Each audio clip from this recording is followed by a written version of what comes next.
Yo, what's good with you? Back in black with another Enlisted video.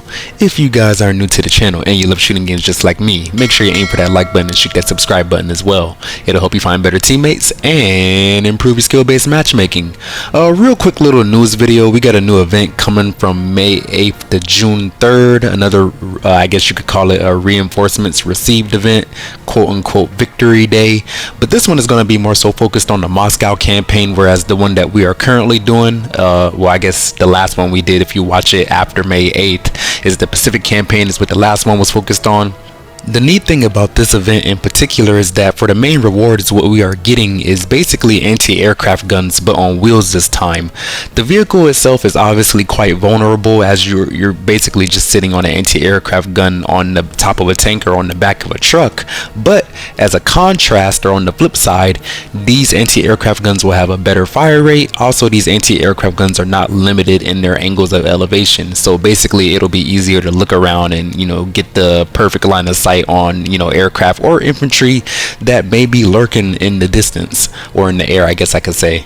The Russians in particular are getting a 25mm anti-aircraft gun mounted on the back of a truck, and, you know, like I said, these are basically unprotected, but the blurb will say, is this a bad thing? Not necessarily. For some odd reason, enemy bomb shells will not detonate after hitting the body of this vehicle. I don't know if that's just like a particular gameplay feature for this truck in particular, because I would imagine if a bomb hits a truck in real life, it would still blow up. But maybe it's just one of those things that makes it more so worth actually grinding for, as opposed to, you know, just being easily blown up. And of course, you know, this squad comes with 4 people, so you have 4 lives. You're not necessarily limited to, you know, being knocked out by you know, 1 sniper in the distance. So I guess that's kind of cool. Whereas with the Germans, they are getting a tank with an anti-aircraft gun on the top, which, you know, obviously is a little more durable than the truck on the other hand. But let's see what the advantages are for this one.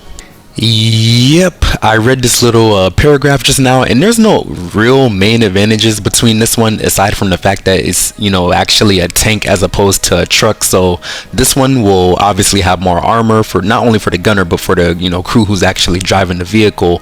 And they say that, you know, it's just good for taking out enemy aircraft and infantry. And they also try to, you know, poke some fun at the player base by noting that people are usually just going to roll up on a hill from super far away and try to shoot you with this, which is really annoying. So I don't know why they're, you know, trying to encourage this kind of gameplay. But I mean, you know, if you put something in the game, I suppose the players can use it however they want. But you can't complain about more additions and more vehicles being added, I suppose, at the end of the day.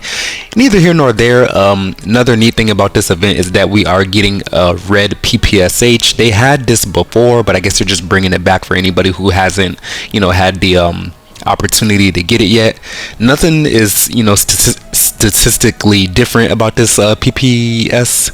I said PPSH. It's a PPS 42. I'm sorry, but like I was saying, nothing is, you know, stat wise is different about this gun, except for the fact that it's just a aesthetically appeal kind of thing. So if you're into that, you know, you can collect a few of those. Unfortunately, they don't have anything for the Germans. It would have been nice if they had like a reddish MP40 or something like that, because, you know, I have seen that in a few games here or there, but yeah, what can you do? And other than that, the only other thing we can get is some collectible swords for any country of our choosing.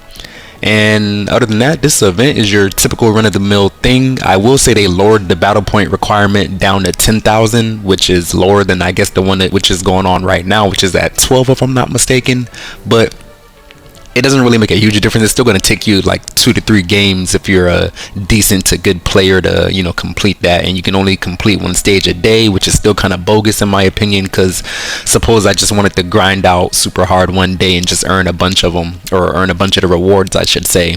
Can't do that. So yeah, it is what it is. Neither here nor there. That's all the news that I have for you guys. I just want to leave you with this really entertaining gameplay. And yeah, man, appreciate you for watching. If you enjoy the gameplay, enjoy the news, don't forget to aim for that like button, shoot that subscribe button as well. Hope you find better teammates, improve your skill-based matchmaking, and black guy out.